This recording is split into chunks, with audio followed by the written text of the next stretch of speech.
کہ جو خود کسی دباؤ میں آ جاتے ہیں اور مختلف اقسام کی ذہنی اور اعصابی امراض کا شکار ہو جاتے ہیں اور ان کے دماغوں میں خلل بھی واقع ہو جاتا ہے۔ اس کی مثال یوں پیش کی جا سکتی ہے کہ صحیح معنوں میں ایک باشعور اور صاحب عقل و خرد مصنف ہے، لیکن اس میں خوشامد کا عنصر نہیں ہوتا ہے، نہ ہی وہ بکاؤ مال ہوتا ہے۔ اسے تو اپنے فن پہ فخر ہوتا ہے، لیکن ہوتا یہ ہے کہ صاحب اختیار اس کو قریب بھی نہیں پھٹکنے دیتے اور اس کے مقابلے میں کسی جاہل مطلق شخص کو بطور مصنف قابل مصنفین کی صف میں لا کے کھڑا کر دیتے ہیں، جس سے حقدار کا حق تلف ہوتا ہے، اس کی حوصلہ شکنی ہوتی ہے اور اس کو فاقہ کشی پر مجبور ہونا پڑتا ہے، جبکہ غیر مستحق مصنف دنیاوی عیش و عشرت کے خوب مزے لوٹتا ہے۔ اس برتاؤ سے اصلی حقدار کو دلی رنج پہنچتا ہے، دکھ پہنچتا ہے۔ ہمیں بھی پہنچے گا، آپ کو بھی پہنچے گا اگر ہم اس درجے پر ہیں تو پھر اس میں انتقامی جذبہ ابھرتا ہے اور غیظ و غضب کی شکل میں فتنہ و فساد پیدا کر دیتا ہے۔ اور اس کی دوسری بھی صورت ہے، یعنی حقدار دنیا والوں سے دب کر ایک دم خاموشی اختیار کر لیتا ہے اور اس بات کا رنج و غم اس کے ذہن میں بگاڑ پیدا کر دیتا ہے۔ ممکن ہے کہ وہ پاگل بھی ہو جاتا ہے یا پھر اتنا دل برداشتہ ہو جاتا ہے کہ خودکشی پر اپنے آپ کو آمادہ کر کے موت کے منہ میں چلا جاتا ہے۔ یہاں تک انسان ڈسارٹ ہو جاتا ہے۔ اس بات سے انکار نہیں ہے کہ برتری کی خواہش ہر انسان کی فطرت ہے، لیکن اگر یہ خواہش حد سے گزرنے لگ جائے تو انسان کا دماغ خراب ہو جاتا ہے اور انسان کا دماغ وہ حیثیت جو خراب کر دیتی ہے، جبکہ ہونا یہ چاہیے کہ انسان اس خواہش کو اعتدال میں رکھے، توازن میں رکھے، متوازن رکھے۔ اگر کسی شخص کی کوئی خواہش پوری نہ ہو تو اس کی خواہش الجھن میں بدل جاتی ہے اور یہ الجھن بھی ایک ذہنی بیماری ہے، حالانکہ الجھن میں اس کو تبدیل نہیں کرنا چاہیے۔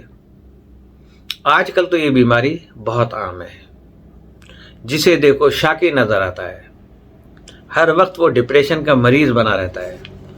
احساس برتری کو مد نظر رکھتے ہوئے کوئی رستم زمان کا بھی استاد بنا پھرتا ہے اور کوئی اپنے اندر عورتوں کے سے انداز پیدا کر کے خود کو دوسروں کی نظروں میں برتر بناتا ہے کہ میں منفرد نظر آؤں۔ اب وہ چاہے لوگوں کو اچھا لگے یا نہ لگے، انفرادیت تو اس میں آ جاتی ہے۔ کچھ اکڑ اور تن کر چلتے ہیں اور اپنے آپ کو فن خوان ثابت کرنے کی فکر میں رہتے ہیں، جبکہ کئی لوگ عمدہ سے عمدہ لباس زیب تن کر کے اپنی برتری منوانے کی کوشش کرتے ہیں۔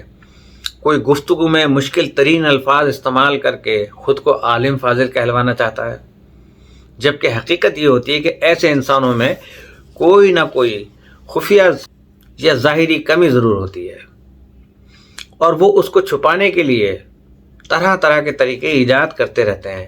جیسے کسی شخص کا بینا پن، یعنی کانا ہے، وہ ایک آنکھ سے کانا ہے، تو وہ کانا شخص عمدہ سیاہ رنگ کی اینک استعمال کر کے اپنے نقص کو کسی کو بتانا نہیں چاہتا۔ چھوٹے قد کی عورت اونچی ایڑی کی جوتیاں پہن کر اپنے ٹھگنے قد کو چھپانے کی کوشش کرتی ہے کہ میں لمبی نظر آؤں۔ یہ ساری باتیں جو احساس برتری کے لیے اپنائی جاتی ہیں، دراصل احساس کمتری کی ہی ایک صورت ہے۔ جیسے میں نے آپ سے بتایا تھا کہ احساس برتری کوئی نہیں ہے، یہ سب احساس کمتری کا جو ہے نا وہ کارنامہ ہے۔ احساس کمتری کیا ہے؟ ایک ذہنی مرض ہے، اور اس بات کو ماہرین نفسیات نے تسلیم کیا ہے کہ کسی انسان کے بچپن کے تجربات اس کی آئندہ پوری زندگی میں جھلکتے رہتے ہیں، اور یہ بھی ایک حقیقت ہے اور اس میں بھی ایک سچائی ہے کہ بچپن کے ذہنی اثرات ہر انسان کے آنے والی زندگیوں کی تعمیر و ترقی میں معاونت کرتی ہے، کیونکہ انسان کی شخصیت کی تعمیر اس کی شیر خوارگی کے دنوں سے ہی شروع ہو جاتی ہے کہ ابھی وہ دودھ پی رہا ہوتا ہے۔ ظاہر ہے کہ جو ڈی این اے میں وہ لے کر آیا ہے اور پھر بعد میں اسے دنیا میں بھی وہی چیز نظر آ رہی ہے تو اس کے اندر وہ پیدا ہونا شروع ہو جاتی ہے، اور جس کو بننا یا بگڑنا ہو وہ اپنے گہوارے میں ہی بننے بگڑ جانے کی راہ اپنا لیتا ہے۔ آپ سب کو اس بات کا بخوبی علم ہوگا کہ جب کسی درخت کی شاخ کو موڑنا مقصود ہو تو اس کے پھوٹتے ہی موڑنے کا عمل شروع کر دیا جاتا ہے، کیونکہ اگر شاخ بڑھ کر بڑی ہو جائے تو پھر اس کو موڑنا یا حسب خواہش رخ دینا مشکل ہو جاتا ہے۔ بعین ہی انسان کی یہی کیفیت ہوتی ہے، اگر بچے کو بچپن میں قابو نہ کر لیا جائے تو بڑا ہو کر قابو کرنا بس میں نہیں رہتا، اور بچے کی جذباتی زندگی کی ابتدا اس کے بچپن کے دنوں میں ہی مکمل ہو جاتی ہے۔ یہاں میں یہ بھی بتانا ضروری سمجھتا ہوں کہ بلی کے بچے یا کتے کا بچہ جو پلا ہوتا ہے چھوٹا، پلے کی نسبت آدمی کا بچہ کئی سال بعد خود اعتمادی کی دولت سے فیض یاب ہوتا ہے۔ یہ تو چند دنوں میں بھاگنا شروع کر دیتے ہیں، چند دنوں میں چڑیا کے بچے بھی اڑنا شروع کر دیتے ہیں، تو آدمی کا بچہ کئی سال بعد خود اعتمادی کی دولت سے فیض یاب ہوتا ہے، اور اس وقت تک دوسروں کا دستے نگر رہتا ہے، اپنے والدین کا، بھائیوں کا، رشتہ داروں کا، کیونکہ ظاہر ہے کہ وہ کچھ کر نہیں رہا ہے ابھی، جب تک وہ اپنے شعور یعنی بلوغت کی عمر کو نہیں پہنچتا۔ اور اس کے یہی دستے نگر ہونے کی عادت یا مجبوری ایک طرح سے اقتصادی اور سماجی کمتری ہے۔ احساس کمتری کی بہت ساری مثالیں ہیں، اور احساس برتری کچھ نہیں ہے۔ عجیب لوگ ہیں کہ احساس کمتری کو وہ احساس برتری میں بدلنا چاہتے ہیں، یعنی ایک غلطی کو دوسری غلطی میں ڈھالنا چاہتے ہیں، تو اس کی یہ مجبوری ایک طرح سے اقتصادی اور سماجی احساس کمتری ہے، جو اس کو آگے بڑھنے سے روکے رکھتی ہے۔ بڑھ نہیں پاتا آگے، گروتھ نہیں ہو پاتی، گرو نہیں کرتا ہے، اور اس کی فکری اور جذباتی منظر پر حاوی رہتی ہے۔ آپ یہ بات تو اچھی طرح جان چکے ہیں کہ ہر انسان میں احساس برتری موجود ہوتا ہے۔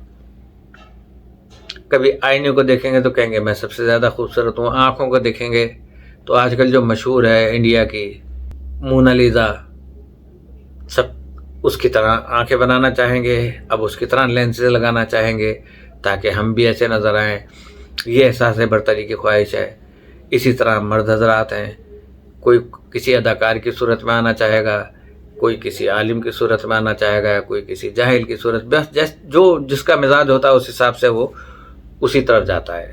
ہر انسان میں احساس برتری موجود ہوتا ہے۔ اب میں آپ کو یہ بتانے کی کوشش کرتا ہوں کہ احساس کمتری کن لوگوں میں پایا جاتا ہے اور ان کی شناخت اور پہچان کیسے ہوتی ہے۔ تو 3 اقسام کے لوگ عموماً احساس کمتری کا شکار ہوتے ہیں۔ یہ 3 اقسام کے لوگ کون ہیں، یہ انشاءاللہ میں آپ کو کل کے پروگرام میں بشرط قید حیات پیش کروں گا، کیونکہ ایک وقت جو ہے بہت قیمتی ہے آپ لوگوں کا۔ ہم تو بولتے رہیں گے، لیکن یہ ہے کہ پروگرام مختصر ہو تو سمجھ میں آسانی سے آ جاتا ہے۔ تو اجازت چاہتا ہوں اس دعا کے ساتھ کہ اللہ پاک آپ سب کی جان و مال و عزت و آبرو اور ایمان کی حفاظت فرمائے، اور ہمارے جتنے مرحومین ہیں اللہ پاک ان سب کو اعلیٰ علین میں جگہ دے اور مغفرت فرمائے۔ مملکت خدا داد پاکستان کو استحکام عطا فرمائے، آپ لوگوں کی تمام شرعی حاجات پوری ہوں۔ السلام علیکم ورحمۃ اللہ وبرکاتہ۔